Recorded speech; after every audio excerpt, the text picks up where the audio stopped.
ನಿದ್ದೆ ಮಾಡ್ತಾ ಇದ್ದೀರಾ? ನಿಮ್ ಬೇಜವಾಬ್ದಾರಿತನದಿಂದ ಕಂಪನಿಗೆ 1 ಕೋಟಿ ರೂಪಾಯಿ ಲಾಸ್ ಆಗಿದೆ.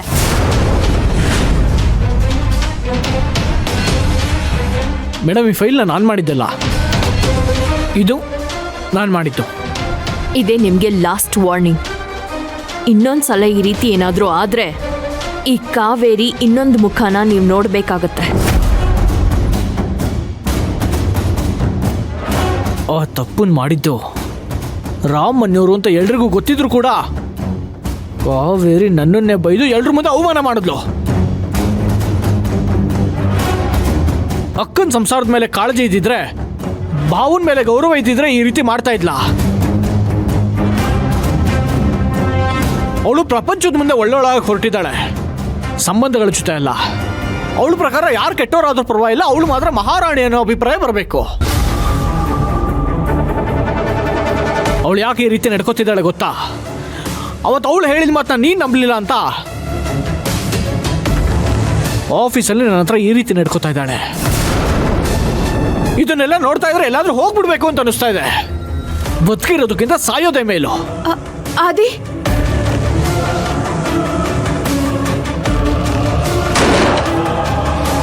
ಹೇಳಿಲ್ವಾ ಪೂರ್ಣಿ ಆದಿ ತಪ್ಪಾಡೋಕ್ ಸಾಧ್ಯನೇ ಇಲ್ಲ ಅಂತ?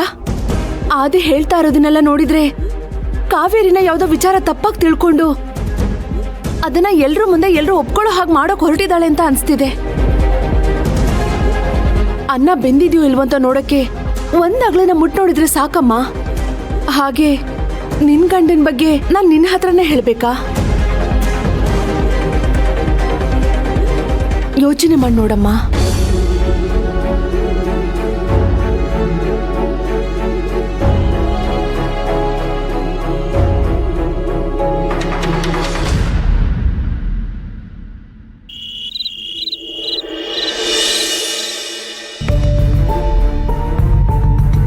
ರಾಮ್ ಸರ್ಗೆ ಮೋನಿಕಾಯಿಂದ ಆಗ್ತಿರೋ ವಿಚಾರಗಳನ್ನ, ಲಂಡನ್ ಕ್ಲೈಂಟ್ ಹತ್ರ ಮಾತಾಡಿರೋ ವಿಚಾರಗಳನ್ನ ಹೇಳೋದಾ ಬೇಡ್ವಾ?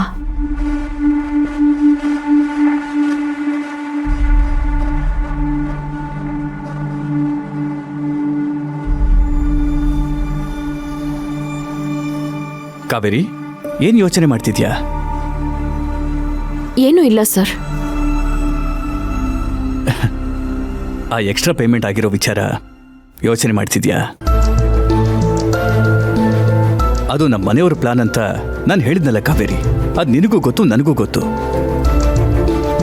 ಆಫೀಸ್ನಲ್ಲಿ ಇವತ್ತು ಇನ್ನೊಂದ್ಸಲ ಈ ರೀತಿ ತಪ್ಪಾಗದೇ ಇರುವಾಗ ಏನಾದರೂ ಮಾಡ್ತೀನಿ ಅಂತ ಹೋದೆ, ಮತ್ತೆ ಯಾಕೆ ಅದ್ರ ಬಗ್ಗೆ ಯೋಚನೆ ಮಾಡ್ತಿದ್ಯಾ? ಆದರೂ ಕೆಲವೊಂದು ಹೊಸ ತಪ್ಪುಗಳು ಕಣ್ಣಿಗೆ ಕಾಣಿಸ್ಕೊಂಡಾಗ ನಾವು ಜೀವನನ ನೋಡೋ ದೃಷ್ಟಿಕೋನನೇ ಬೇರೆ ಆಗುತ್ತೆ ಸರ್. ಯಾರನ್ನ ನಂಬಬೇಕು, ಯಾರನ್ನ ನಂಬಾರ್ದು ಒಂದು ಅರ್ಥ ಆಗಲ್ಲ. ಜೀವನ ಅಂದ್ರೇನೆ ಹಾಗೆ ಕಾವೇರಿ. ಒಳ್ಳೆಯವ್ರ ಹಾಗೆ ಮುಖವಾಡ ಹಾಕೊಂಡಿರೋ ಗುಂಪಲ್ಲಿ ನಿಜವಾದ ಒಳ್ಳೆಯವ್ರನ್ನ ಹುಡ್ಕೋದು ದೊಡ್ಡ ಹೋರಾಟ. ಸತ್ಯಯುಗದಲ್ಲಿ ಒಳ್ಳೆಯದು ಕೆಟ್ಟದ್ದು ಬೇರೆ ಬೇರೆ ಪ್ರಪಂಚದಲ್ಲಿತ್ತು. ತ್ರೇತಾಯುಗದಲ್ಲಿ ಭೂಮಿಯ ಬೇರೆ ಬೇರೆ ಭಾಗಗಳಲ್ಲಿ ಒಳ್ಳೆಯದು ಕೆಟ್ಟದ್ದು ಸಪರೇಟ್ ಆಗಿತ್ತು. ದ್ವಾಪರ ಯುಗದಲ್ಲಿ ಕುಟುಂಬದ ಒಳಗೇನೆ ಒಳ್ಳೆಯದು ಕೆಟ್ಟದ್ದು ಬಂದಾಗಿತ್ತು. ಆದರೆ ಕಲಿಯುಗದಲ್ಲಿ ಮನುಷ್ಯನ ಒಳಗೇನೆ ಒಳ್ಳೆಯದು ಕೆಟ್ಟದ್ದು ಎರಡೂ ಇದೆ. ಪ್ರತಿಯೊಬ್ಬರಲ್ಲೂ ಒಬ್ಬ ರಾಮ ಮತ್ತೆ ಒಬ್ಬ ರಾವಣ ಇದ್ದಾನೆ. ನಾವು ಯಾವುದನ್ನ ಬೆಳೆಸ್ತೀವೋ, ಯಾವುದನ್ನ ಉಳಿಸ್ತೀವೋ, ಯಾವುದರ ಸಂಬಂಧ ಮಾಡ್ತೀವೋ ಅದ್ರ ಮೇಲೆ ಜೀವನ ನಿಂತಿದೆ. ಒಂದು ಸಮಸ್ಯೆ ಅಂತ ಬಂದಾಗ ಜನರು 100 ಒಪಿನಿಯನ್ಸ್ ಕೊಡ್ತಾರೆ. ಆದರೆ ನಮ್ಮ ಒಳಗಿನ ಮನಸ್ಸಿದೆಯಲ್ಲ, ಅದು ದೇವರ ಧ್ವನಿ ಇದ್ದ ಹಾಗೆ. ಅದು ತಪ್ಪನ್ನ ತಪ್ಪು ಅಂತ ಹೇಳುತ್ತೆ, ಸರಿನಾ ಸರಿ ಅಂತ ಹೇಳುತ್ತೆ. ನೀನು ನಿನ್ನ ಮನಸ್ಸಿನ ಮಾತನ್ನು ಕೇಳಿ ಮುಂದಿನ ಹೆಜ್ಜೆ ಇಡು, ನಿನಗೆ ಯಾವ ತೊಂದರೆನೂ ಆಗಲ್ಲ. Okay sir. ಓಕೆ ಸರಿ, ನೀನು ಫ್ರೆಶ್ ಅಪ್ ಆಗಿ ಊಟಕ್ಕೆ ಬಾ. ಹಾಂ.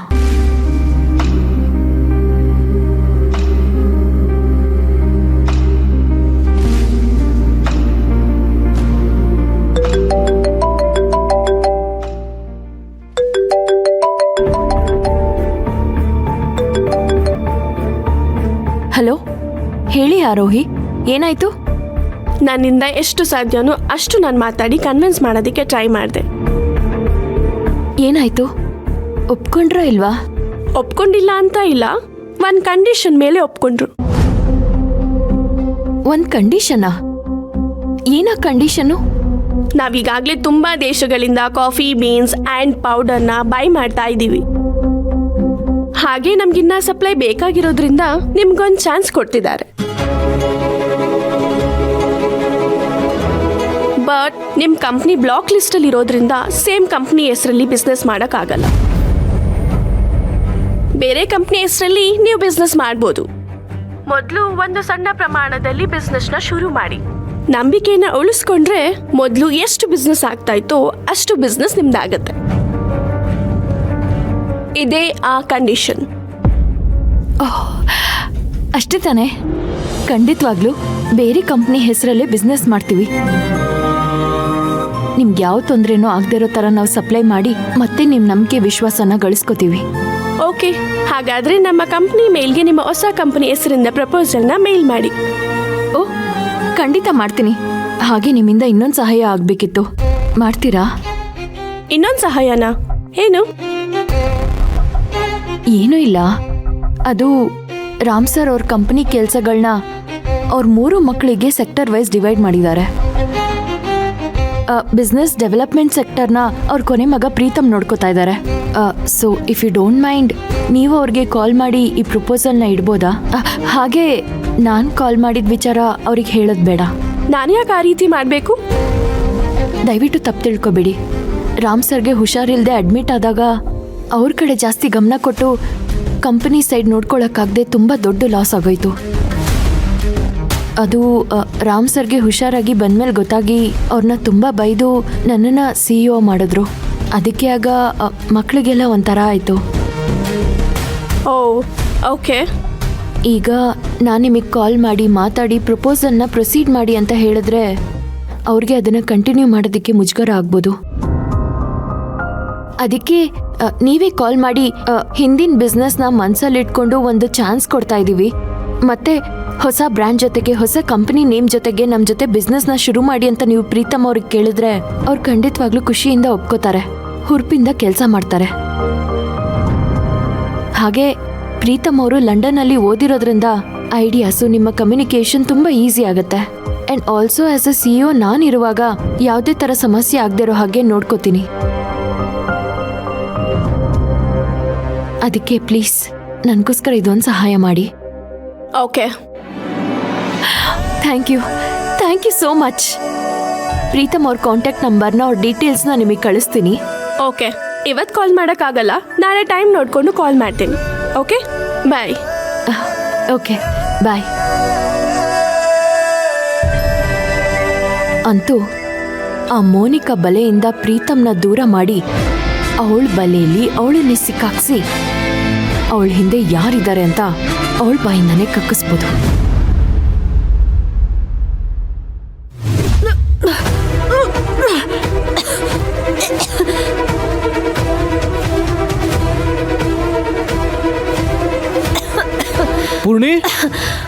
ಪೂರ್ಣಿ ಏನಾಯ್ತೆ?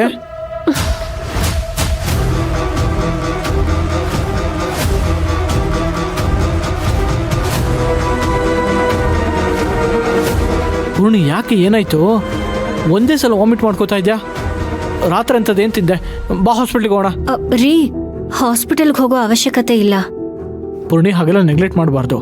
ನೋಡು, ತುಂಬ ಸುಸ್ತಾಗಿದ್ಯಾ, ಬಾ ಹಾಸ್ಪಿಟ್ಲಿಗೆ ಹೋಗೋಣ. ಬೇಡ ಅಂದೆ ತಾನೆ. ಇರು, ಮಾತ್ರೆ ತಗೊಂಬರ್ತೀನಿ. ರೀ, ಇದು ನಾನು ಮಾತ್ರ ತಿನ್ನೋ ಸಮಯ ಅಲ್ಲ, ನಾನು ಹುಳಿ ತಿನ್ನೋ ಸಮಯ, ನೀವು ಸಿಹಿ ತಿನ್ನೋ ಸಮಯ. ಪೂರ್ಣಿ, ನೀನೇನು ಹೇಳ್ತಿದ್ಯೋ ನನಗೊಂದು. ಪೂರ್ಣಿ,